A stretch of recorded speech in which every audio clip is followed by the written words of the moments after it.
दोस्तों, सैनिक समाचारों में आपका हार्दिक स्वागत है। सबसे पहले हेडलाइंस। हाँ जी दोस्तों, 58% होगा जुलाई से डीए, खबरें आने लगी। बड़ी खुशी की बात है। शायद हम 57 का अंदाजा लगा रहे थे, 58 मिलता है तो इससे बड़ी बात क्या। और दूसरी, आज 1 जून है, नए नियम बदले हैं। कब से शुरू होगा, यानी ईपीएफओ एम्प्लॉयमेंट प्रोविडेंट फंड ने एक एटीएम सुविधा है जो कि आज से लागू, इसका फायदा उठाएं और 70 वर्ष से आयु के जितने भी वेटरन्स हैं ईसीएचएस में जो बदला हुआ है उस सुविधा का लाभ उठाएं और 500 रुपए नोट जल्दी होगा बंद, करें ये काम। तो खबरें करते विस्तार से। सबसे पहले मैं बात करूंगा डीए बढ़ोतरी को लेकर। जैसा कि कल आपने जो आंकड़े देखे थे उन आंकड़ों से लग रहा है कि हमारा डीए एक उछाल पे जा रहा है, यानी लगभग 57 से 58% पर पहुंच रहा है। और जैसे कि अप्रैल के आंकड़े 30 मई को निकलते हैं, उसके बाद हलचल शुरू हो जाती है और खबरें छपने लगती हैं कि 1 जुलाई से क्या होगा डीए। हाँ जी दोस्तों, जैसा कि कह रहे हैं कि महंगाई भत्ता क्या है। केंद्र सरकार जल्दी सरकारी कर्मचारियों को खुशखबरी देगी।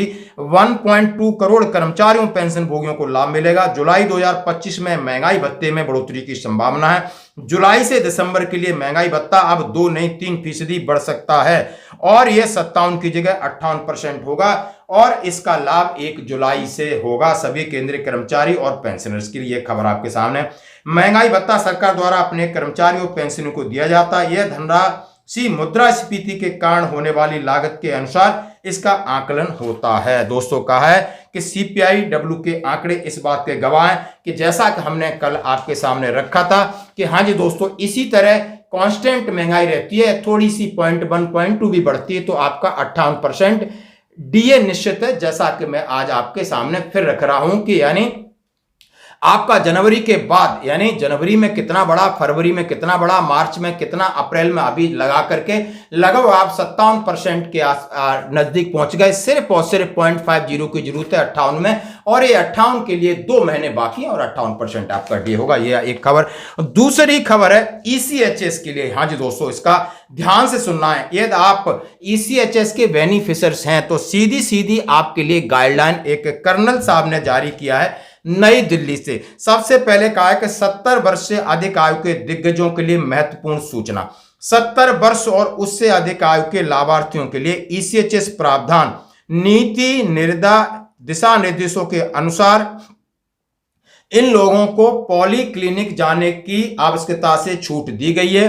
वे आपातकालीन स्थितियों सहित परामर्श और जांच के लिए सीधे किसी भी ईसीएचएस सूचीबद्ध अस्पताल में संपर्क कर सकते हैं। यानी आप 70 साल के हैं, इससे ज्यादा हैं, यदि आपको कोई तकलीफ है तो आप इनपेनल्ड हॉस्पिटल है ईसीएचएस को, उसमें सीधा दिखा सकते हैं, मेडिसिन ले सकते हैं और उनके जो भी इन्वेस्टिगेशन है वो करा सकते हैं। वरिष्ठ नागरिकों के लिए उत्पीड़न और प्रतीक्षा समय को कम करना, इसका उद्देश्य बोला है कि इसका उद्देश्य है कि वरिष्ठ नागरिकों के लिए उत्पीड़न और प्रतीक्षा, यानी का reduce harassment and waiting time for senior citizen, यानी वो इतने उस स्थिति में होते हैं कि वो ज्यादा इंतजार नहीं कर सकते, फिर पॉलीक्लिनिक में रेफरल बना के इंपेनल हॉस्पिटल में जाए, इसके लिए डायरेक्ट इनके लिए सुविधा है। अत्यभारित पॉलीक्लिनिक को कम करना और जितना ओवरलोड है पॉलीक्लिनिक का ईसीएचएस का उसको कम हो जाएगा। वृद्ध सैनिकों उनके जीवन साथियों को समय पर सम्मानजनक चिकित्सा देखभाल प्रदान करना। अधिकांश ईसीएचएस लाभार्थियों द्वारा इस प्रावधान का पूर्ण रूप से उपयोग नहीं किया जा रहा है। उन्होंने कहा है कि मैंने देखा है कि लोगों को पता नहीं है कि 70 और 70 वर्ष के सैनिक हैं या उनके जो भी डिपेंडेंट हैं, जीवन साथी, उनके लिए छूट है, इसका फायदा उठाएं, शायद उनको पता नहीं है। हालांकि बहुत से लोग इस प्रावधान से अनभिज्ञ हैं, यहां तक कि कुछ पॉलीक्लिनिक कर्मचारी अस्पताल भी इसका पालन करने में विफल रहे हैं, जिसके परिणाम स्वरूप उन्होंने कहा ऐसा भी है कि कई पॉलीक्लिनिक इस बात को डिनाई कर रहे हैं। उनके लिए भी उन्होंने चेतावनी दी है कि वो अनावश्यक रूप से पॉलीक्लिनिक में रेफरल के लिए जाना, और उन्होंने कहा उपचार में देरी और बढ़ती पीड़ा, बुजुर्ग ईसीएचएस सदस्यों में निराशा। उन्होंने कहा है कि frustration among elderly ECHS members, उन्होंने कहा है कि निराशा नहीं होनी चाहिए, आशा होनी चाहिए। 70 साल के बाद जो ऊपर वाले उनके लिए पूरी सुविधा है। चिकित्सा अधिकारी एमओ और कर्मचारियों की कमी, इसलिए पॉलीक्लिनिक का भी लोड कम होगा। इसलिए पॉलीक्लिनिक ओआईसी को दिशा निर्देशित किया है कि आप इंपेनल हॉस्पिटल में ये पूरी जानकारी दें। अपने हॉस्पिटल के बाहर इसका एक विज्ञापन चिपकाएं और जहां पर जी दरबार या स्टेशन हेडक्वार्टर में ऐसी सूचना दें कि यदि इमरजेंसी है तो आप इंपेनल हॉस्पिटल में सीधे सीधे जा सकते हैं। उन्होंने कहा है तमाम तरीके की ये दिया है और इसके लिए कहा है कि किसी प्रकार की समस्या होती है तो आप इनकी शिकायत पोर्टल पर डाल सकते हो कर्नल डॉक्टर जेपी सिंह, परामर्श ईसीएच स्पर्श वीर रक्षा फाउंडेशन नोएडा में इन्होंने ये आपको एक आर्टिकल, एक लेटर बना के भेजा है कि सभी को जगने की जरूरत है कि आप अपना स्वास्थ्य लाभ कैसे ले सकें, और 70 साल से ज्यादा लोगों के लिए इन्होंने ये एडवाइजरी आपके साथ शेयर की। हाँ दोस्तों, बढ़ते हैं एक और अगली खबर की तरफ। हाँ, मैं बात करूंगा आज आपके प्रोविडेंट फंड की बात करूंगा। जो एम्प्लॉय प्रोविडेंट फंड ऑर्गेनाइजेशन है, उसने आपने पहले एक जानकारी निकली थी कि आपको अब एटीएम मिलेगा और यूपीआई से ट्रांजैक्शन हो सकता है। हाँ जी दोस्तों, वो आज से लागू है, यानी 1 जून से लागू है। आज भले आप सुन रहे हो, आपके पास 2 को ये वीडियो पहुंचता है, लेकिन ये जानकारी है, इसमें लिखा है कर्मचारी भविष्य निधि ईपीएफओ अगले यानी जून 2025 से ईपीएफओ 3.0 को लॉन्च कर रहा है। इसका उद्देश्य कर्मचारियों की भविष्य निधि तक पहुंच को आसान करना। डीडी न्यूज ने एक रिपोर्ट में जानकारी दी। इस डिजिटल बदलाव का सबसे बड़ा फीचर होगा कि ईपीएफ खाता धारकों को यूपीआई और एटीएम के जरिए सीधे फंड निकालने की सुविधा मिलेगी। पीएफ निकासी की अब तक की प्रक्रिया पूरी तरह बदल दी गई है। क्या है ईपीएफ 3.0? मौजूदा सिस्टम का एक डिजिटल अपग्रेड है।